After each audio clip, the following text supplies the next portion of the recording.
Okay, so today is the special day because we are starting the third chapter of the paper one, that is the phanerogams. And as you know, when you talk about the phanerogams, you are literally talking about the seed plants. Now, this is very, very important because in the earlier chapter, we have understand the algae, then the bryophytes, then the pteridophytes. Now, in all these plants, you will never find a seed. What we find is the seed habit in the pteridophyte, right? We have studied the seed habit in the pteridophyte, that some portion of the structure of the seed is forming in the pteridophyte but not the exact seed. So the seed first time seen in the gymnosperms. So that is why they were taken in the special category which is called the phanerogams, because phanerogams are those plants which contains the seeds. Okay, so seed containing plants are called as phanerogams, and which includes the gymnosperm and the angiosperm. While on the other hand, the plants which do not contain any seed like the algae, bryophytes and the pteridophyte, these are considered as the lower plants or the cryptogams.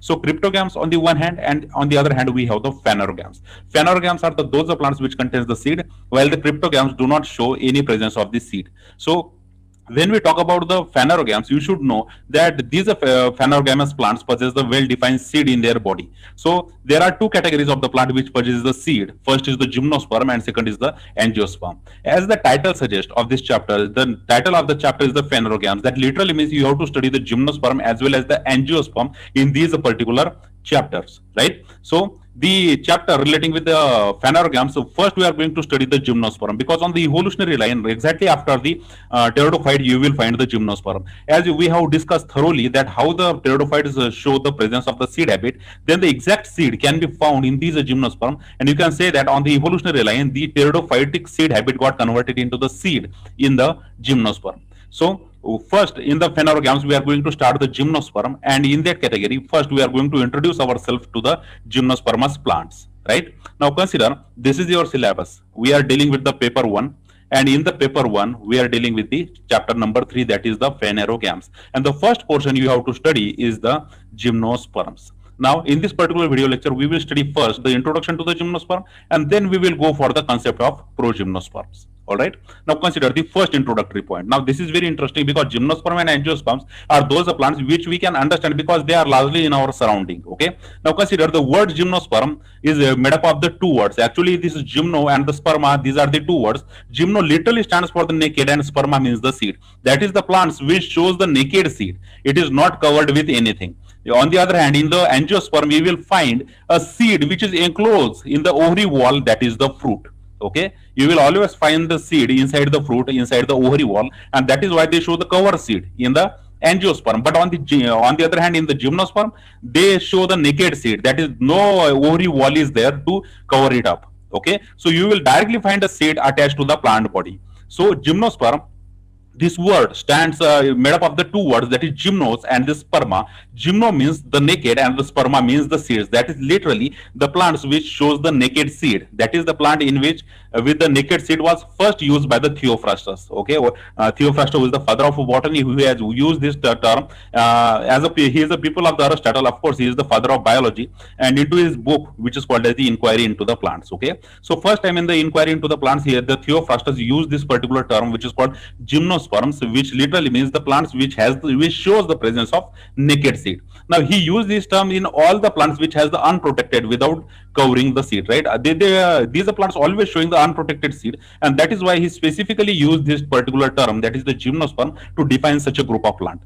So, in the earlier studies, this name gymnosperm come into the studies of the Theophrastus. He has given this name to the plant, which show the seed, but it is naked. Okay, it is not covered with the ovary wall. It is not covered with the fruit, and that is why the gymnosperma name is quite suitable for such a kind of plants. Okay. Now consider the living gymnosperms include all the tall trees. Okay, just like the gymnosperms shows the special ability that they show their habit in the form of tall trees. It is they are not like of the algae.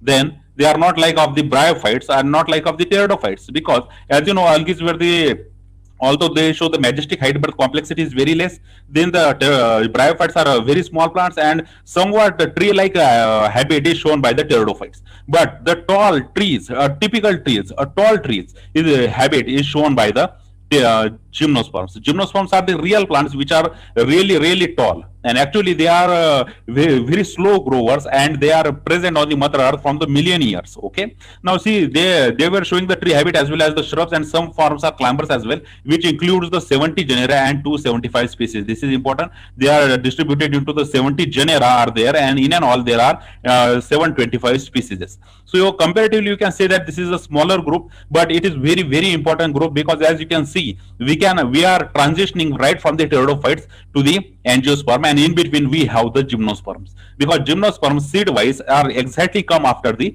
pteridophytes. So number you have to remember that there were the 70 genera and 725 species of the gymnosperm found so far.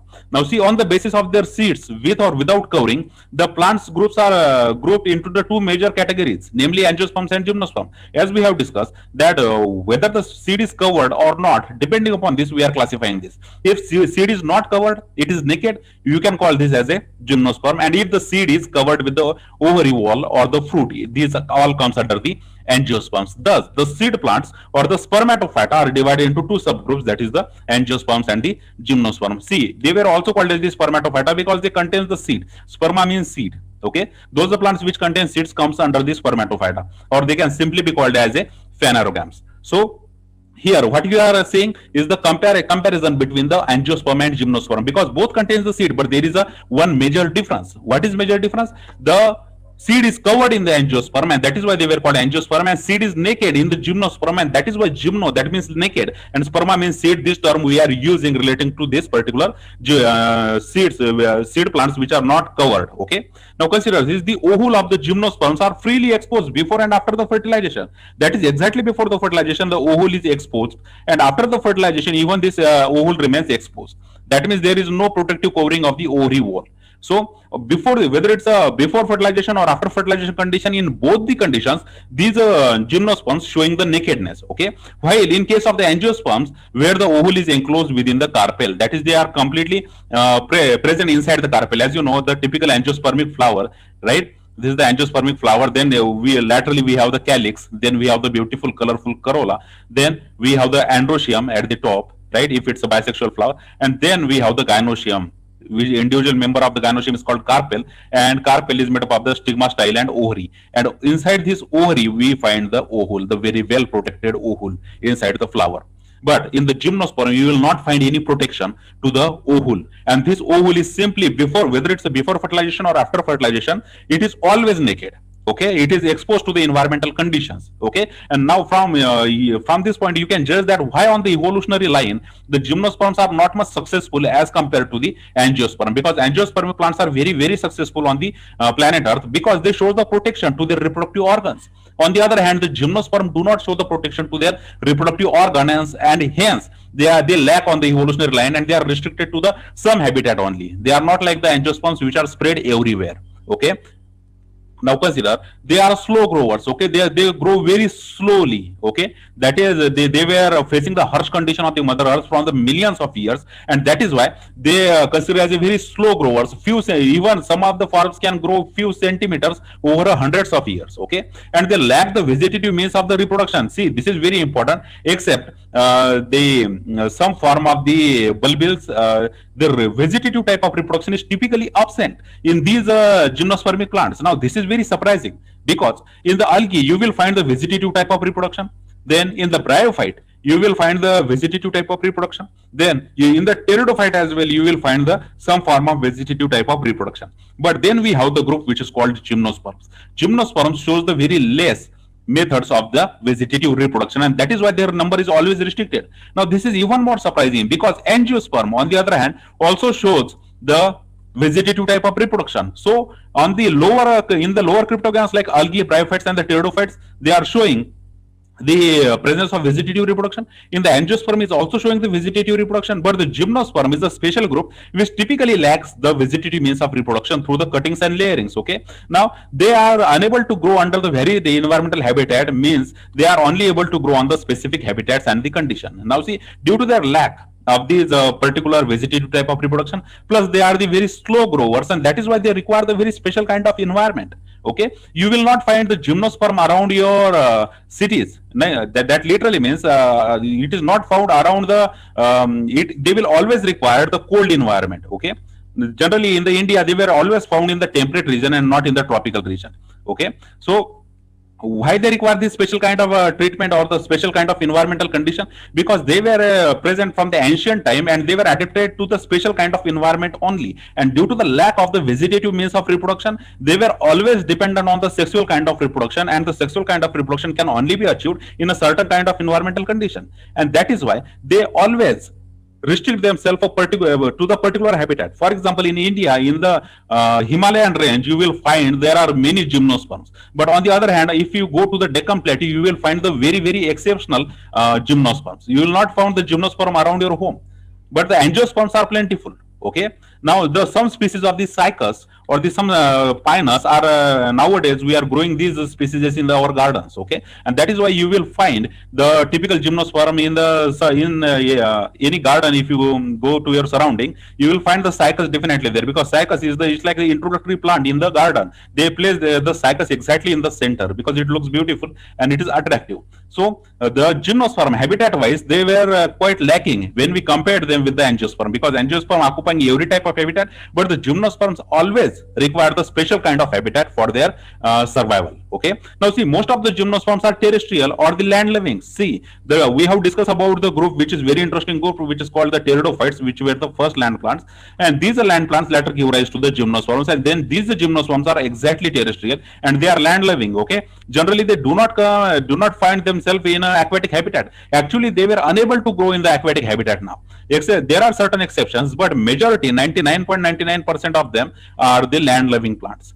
Now they are completely terrestrial plants and they do not like to grow in and around the water. Okay, now the most of the gymnosperms are unisexual, that is the plant possesses the only one sex, that is either the plant is the male plant or the female plant.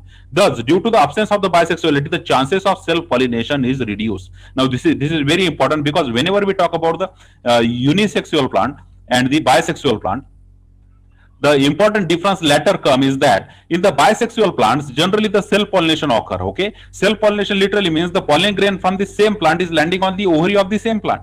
But due to the lack of the bisexuality in the gymnosperm, the chances of the self pollination is very much reduced.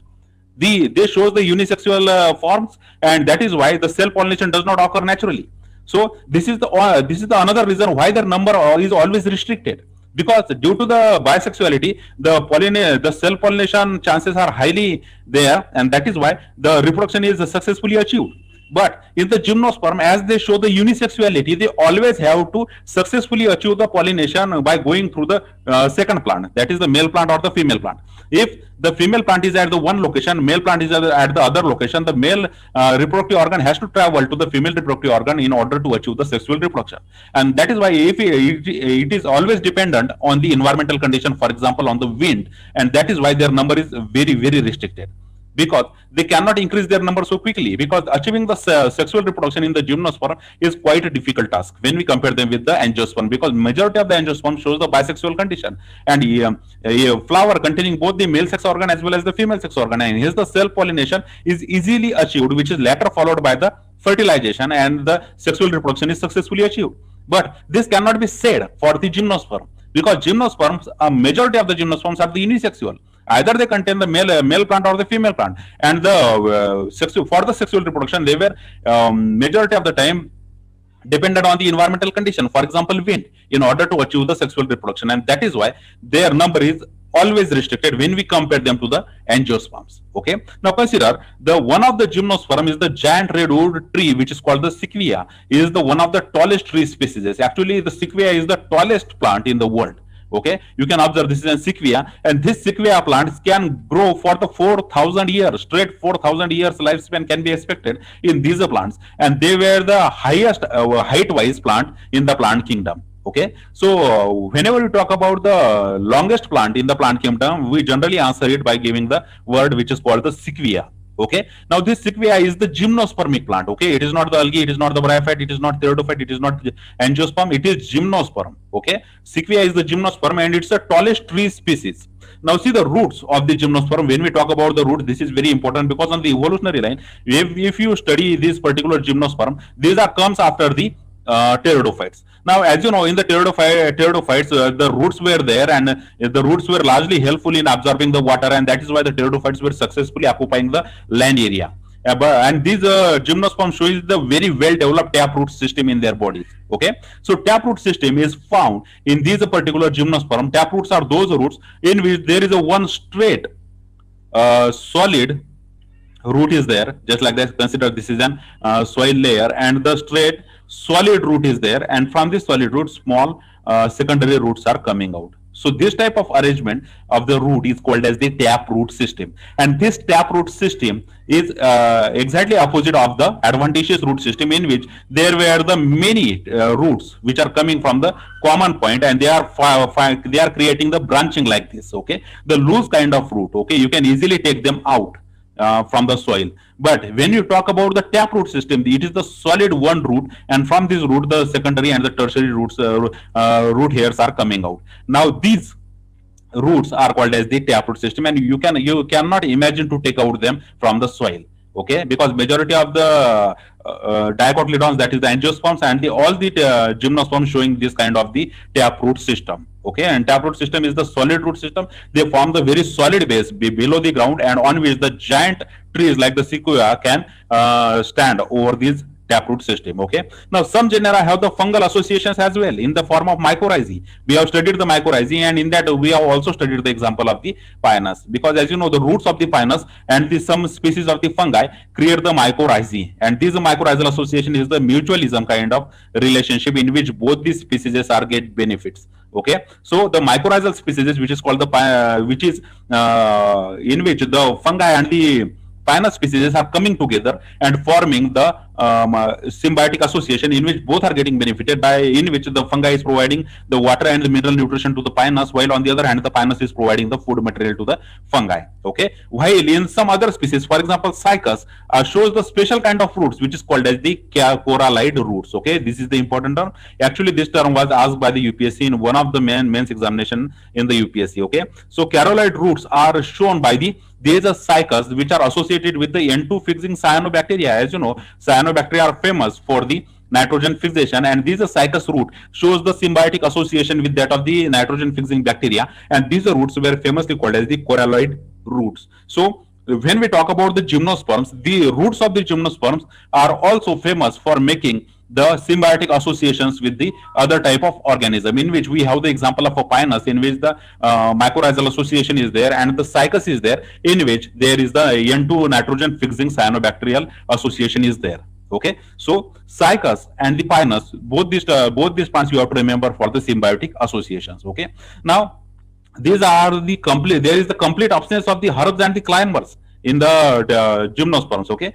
generally gymnosperm, there are one or two exceptions are there, but generally you will not found the herb habit and the climber habit. Okay, just like in the angiosperm you will find the many herbs, the small plants, the plants with the delicate stem. Okay, generally when the delicate stem is present in the plant and the plant height is not that much, we call them as a herbs. Okay, the small herbs. Now these small herbs are generally absent in these gymnospermic group, because these gymnosperms shows the solid stem and they are majestic in heights. Okay, and that is why the herb habit and the climber habit is generally not seen, except the few exceptions are there. Now vegetative reproduction is not reported in the group, but only the bulbils are known in the cycas. So bulbils are the rounded structures. Okay, these bulbils are the rounded structures which are found in the cycas. These are vegetative means of the reproduction in the cycas, but the majority of the gymnosperm, you have to remember it, majority of the gymnosperms do not find or do not show the any presence of the vegetative reproduction, and this is the also a reason why they are not so much spreaded on the mother earth. Okay, so the herbs and the climbers are typically absent, and the vegetative reproduction is quite absent there. Exceptions are there in the form of bulbils which are found in the cycas. Okay, now consider this is the stem. If you consider the gymnosperm stem, these stems can be branch or the unbranch. Okay, it can be branch or it can be unbranch. Consider it is unbranched in the cycas. See this first picture you are seeing is the cycas plant. See, I have told you, largely used in the gardens because of its beautiful habit, right? So if you observe this particular cycas plant, you will not find any branching there. So it is unbranched. Stem is unbranched in the cycas, but it can be found branch. You can found the branch stem in the pinus or the cedrus. Okay, because this is an pinus plant, and this pinus plant is showing the branching. So stem may be branch or unbranch. Okay, for the unbranch we have the example of the cycas, and for the branch we have the example of the pinus and the cedrus. Okay, now see the leaves. When we talk about the leaves of the gymnosperms, the leaves may be the simple or compound. Both the kinds of leaves can be found. The simple leaves are there, compound leaves are there. Simple leaves are those leaves which are just showing the single blade like this. Okay, this kind of leaf is called as the simple leaf. And when this leaf is showing the disintegration or say dissection is there in the leaf, then we called it as a compound leaf. Okay, so simple leaf kind of leaf or the compound leaf, both kinds of the leaves were found in the pteridophytes, sorry, in the gymnosperms. And these gymnosperms, if you observe them carefully, very well developed adaptations were found in the leaves of the gymnosperm. About the adaptations of the gymnosperm, we are going to study these adaptations in the different lecture. Okay, now consider this: in the cycas, the pinnate leaves persist for the few years. Now see, generally when we talk about the leaves of the angiosperms, in the angiosperm these leaves comes and shed very quickly, but this does not happen in the gymnosperms. The gymnosperms have the leaves which can last for the years. See, this is very surprising, because generally they are showing the xerophytic habitat, and once they create the leaf, these are some form of the leaves like the pinnate leaves, which is the type of a compound leaves. These leaves can grow for the years. This is very peculiar to the gymnosperms, because in the pteridophytes and in the angiosperm, when we find the leaves generally shed itself, and after that the new leaves comes there. But in the gymnosperm, the pinnate kind of leaves can survive for the years.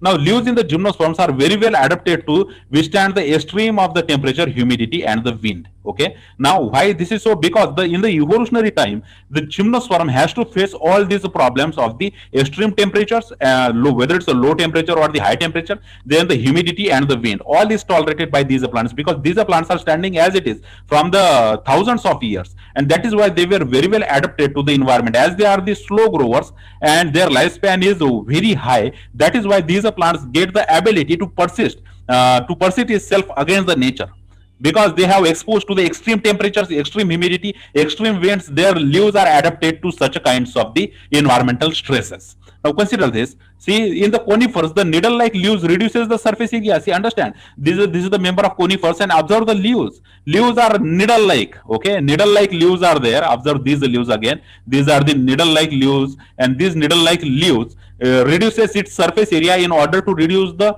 water evaporation from their bodies. So, in order to conserve the water, they convert their leaves into the needle-like leaves. Because in the pteridophytes, as you know, in the pteridophytes, you will find the leaves which are somewhat broad in nature. Okay, in the ferns, we have studied the leaves, and their leaves were quite broad. Okay, but when we talk about the gymnosperm, they show the needle-like leaves.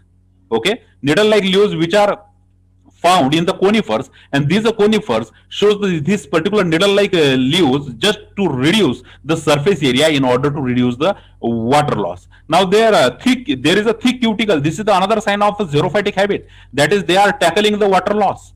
The thick cuticle is there in order to prevent the transpiration, in which the water will loss from the plant body. And the sunken stomata is the third adaptation, in which the stomata lies just inside the anatomy, not exactly at the surface, but it is present in the deep down depression, in order to save the water which is evaporating from the stomata. So it also helps to reduce the water loss. So all these adaptations are there to reduce the water loss, whether it is the needle-like leaves. Okay, consider the needle-like leaves are there, these needle-like leaves, and the thick cuticle and the presence of sunken stomata. All these kind of adaptations were there to reduce the water loss. Okay, so there may be the question in the UPSC mains examination, because UPSC like to ask such kind of critical questions, that how you can say the gymnosperms are showing the xerophytic habitat, why they are showing the xerophytic habit in their plant body, how the leaves are adapted to reduce the water loss. All these kinds of questions can be asked by the UPSC. Okay, now consider this: the gymnosperms are the heterosporous. Of course they are heterosporous, because in the pteridophytes, when we study the pteridophytes, there are the two conditions. First condition is called as the homosporous, and second condition is called as the heteroporous. And heterosporous is only shown by the 9 genera, out of which one is extinct. So the 8 genera is only showing the heterospory. But the gymnosperms are the heterospermous plants. As you know, from the pteridophyte, the gymnosperms have evolved, and now the gymnosperm possess the very well advanced form of structures, and that is why all the gymnosperms are the heterosporous. Okay, they produce the haploid microspores and the haploid megaspore. Microspore, as you already know, it will produce the male sex organ, and the megaspore, it will produce the female sex organ. So gymnosperms are typically heterosporous. They will always produce the two kinds of spores.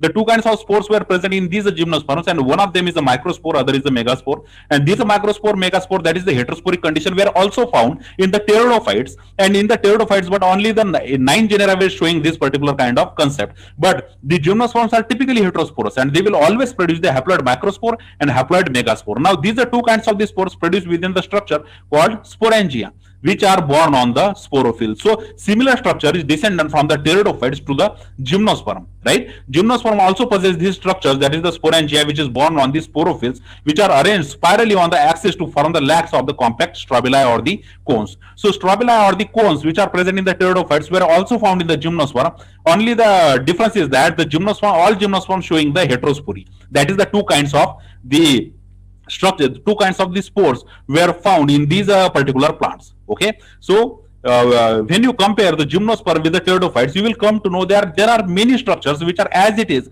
transferred from the pteridophytes to the gymnosperms. The famous example for this is the strobili or the cones. Okay, the strobili or the cones are reproductive structures in the gymnosperm which is harboring the heterosporic condition in which the haploid megaspore and the haploid microspores are there. Okay, now consider this. See, the strobili, see, consider, let us talk about the strobili bearing the microsporophyll, and the microsporangia are called as the microsporangiate. Okay, if the strobili, it contains the microsporophylls and the microsporangia, then you call it as a microsporangiate or the male strobili. Which strobili is called as the male strobili? The male strobili is that strobili which contains the microsporophylls and the microsporangia in which the microspores are there. For example, consider this is an strobili, and this strobili contains the microsporophylls. Okay, what is the wording? Wording is the microsporophyll, and inside this microsporophyll there is a microsporangia. Okay, microsporangia are there, and these microsporangia will contain the microspores, and these microspores will give rise to the male gametophyte. Okay, remember, the male reproductive organ will create out of this microspore. So same is true for the female gametophyte. Okay, the strobili is there, female strobili are there, and these female strobili will harbor the megasporophylls, megasporangia, and hence it will called as a megasporangiate or the female cone. Okay, so the male cone or the male strobili are those strobili which contains the microsporophyll, microsporangia, and these are famously called as microsporangiate or the male strobili. And now the microspores develop into the male gametophytic generation, which is highly reduced and confined only to the limited number of cells. So the male gametophytic generation is there, and this gametophytic generation is very short. Okay, we have studied the alternation of generation, and this gametophytic generation in the gymnosperms is very well reduced. Okay, and the sporophytic generation is the dominant generation in these plants. Okay, so the gametophytic generation is only few celled, in which the male gamete and the female gametes are formed, and after the fusion there is a diploid zygote creation. Okay, which is highly reduced. So because till these cells, male gamete is there, female gamete is there, and the fusion is there, after the fusion the sporophytic generation starts straight away. So the very short gametophytic generation is there, very few cells or limited number of cells are there for the gametophytic generation. Now this reduced gametophyte is called as the pollen grain. So finally the structure which are created out of the microspore, that is the male gametophyte, it is called as the pollen grain. Now this term pollen grain is first time seen in the gymnosperms, and we did not find these pollen grains in the algae, bryophytes, and the pteridophytes. So the pollen grains were the final male reproductive organ which is found in these gymnospermous plants. Now the development of these pollen grains takes place within the microsporangia. Of course, they were born in the male strobili, and they were present in the microsporangia. And exactly opposite is for the megasporangia. Megasporangia will born on the female gametophyte, right? And this will be present inside the megasporophylls. Then these are called as the megasporangiate or the female gametophyte. Okay, now consider See, the cones bearing the megasporophiles with the ovules or the megasporangia are called as the macrosporangiate or the female strobili. So female strobili are there, and these are female strobili is harboring the megasporophils inside the megasporangia. Now, the megasporangia inside the megasporophiles. These cones are called as the female strobili or the female cones. Now, the male or female cones or the strobili may be born on the same tree, which is called as, which is found in the pinus. That is, the male cone is there and the female cone is there. Both these cone can be found on the same tree, and that this condition is found in the pinus. However, in the cycas, the male cones that is the and the megasporophils are born on the different trees. Okay, so the two types of cones, whether it is the male cone and the female cone. Okay, the male cone and female cone can be present on the same plant. This can be found in the pinus plant, and male cone and the female cone can be found on the different plant, which can be seen in the cycas plant. Okay, so cycas and pinus, we have to remember these are two examples to justify that how the strobili presence is there. The male strobili and female strobili is present on the same plant in the pinus and on the different plant in the cycas. So we were discussing about the male cone and the female cone. Okay, for that matter, understand this particular diagram. Okay, what you see in the picture is the rough outline how the gymnospermous plants are there.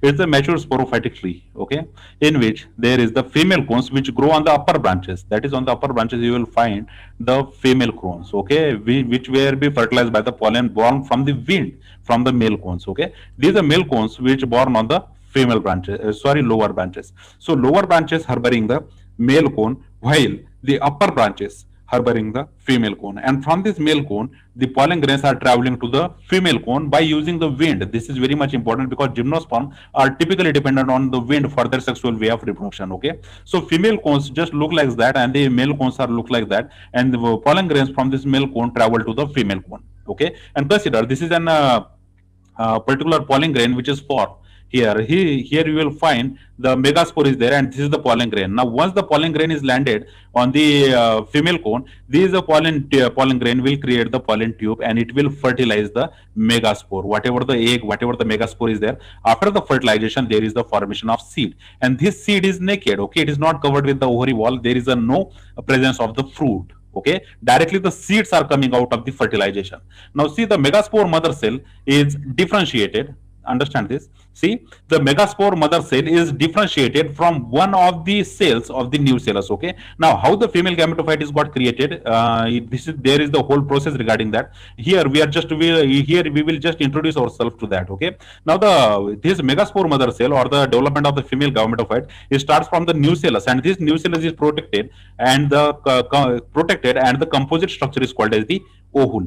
Okay, inside the ovule you will find the nucellus, and from this nucellus this single megaspore will be created. Okay, from the ovule the megaspore is created there, and this nucellus is the cell in which there is the formation of the haploid megaspore. Right, now consider this, the ovule are born on the megasporophils. That is, the megasporophils are creating these particular kinds of the ovules, which may be clustered to form the female cones.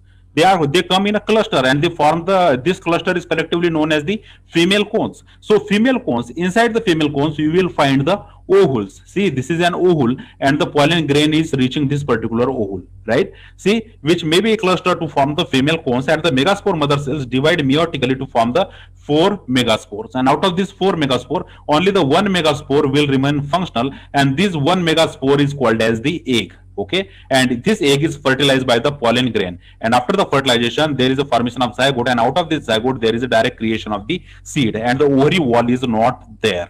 Okay, so the female cones are there, the male cones are there, and the male and female cones can be present on the same plant or the different plant. Generally the male cones are present on the lower branches, and the female cones are present on the upper branches, and the pollen grain has to travel by using the wind to the male cones. Okay, now consider this. See, one of the megaspores enclosed within the megasporangium develops into the multicellular female gametophyte. So out of the 4, the 1 megaspore, okay, 1 megaspore will develop into the multicellular female gametophyte that will bear the 2 or more archegonia or the female sex organ. So 1 or more archegonia is created there, or 1 or more female sex organs are created there. Now these archegonia or the female sex organ are the female gametophyte which are present inside the ovule, and ovules are inside in cluster makes the female cone. Okay, Okay. Now the multicellular female gametophyte is also retained within the megasporangium. So within the megasporangium, this archegonia is retained, and after the fertilization with the pollen grain, the seed will start to grow on the plant itself. Now this is very important because when we have studied the seed habit, in the seed habit we have told you that this seed habit is showing the development of the seed to the embryo layer or embryo stage on the parent plant itself. Now in the gymnosperm, till there is a formation of seed, these ovules remains on the plant, and after the formation of seed, then and only then the seed is dispersed from the plant. So you can say that the successful seed creation is occurred in these gymnospermic plants. Now consider this is a female cone, and this female cone is harboring this particular kind of ovule. Okay, now this is an ovule in which there is a presence of one megaspore. Okay, and this megaspore will be fertilized by the pollen grain, and then it will create the seed. This is how the megasporangium is harboring the formation of the zygote. So once there is a formation of zygote, this zygote in the pteridophytes, if you remember it, in the pteridophytes on the embryo state, it is shedding from the plant. But in the gymnosperm, till there is a formation of the seed, this megasporangium harboring this particular kind of ovules. So this is very, very important that on the evolutionary line, the gymnospermous plants were the first plant which were created these kinds of the seeds. Okay, now consider this. See, unlike the bryophytes and the pteridophytes, in the gymnosperms, the male and the female gametophyte do not have the independent free living existence. See, in the bryophytes and the pteridophytes, we have seen that there is the male gametophyte and there is a female gametophyte, but this condition is not found in the gymnosperms, because gymnosperm do not show the presence of a independent female gametophyte and the male gametophyte. The female gametophyte and the male gametophyte, it is present on the sporophytic plant body. That is, on the sporophytic plant body, there is a female cone, there is a male cone. Female cone will bear the female egg, male cone will bear the pollen grain, and this pollen grain will fertilize the male female cone, and these out of this fertilization the zygote will be created. Zygote is always present on the parent plant, and this zygote till the development of the seed is remain on this parent plant, and after the formation of seed is dispersed out of the plant.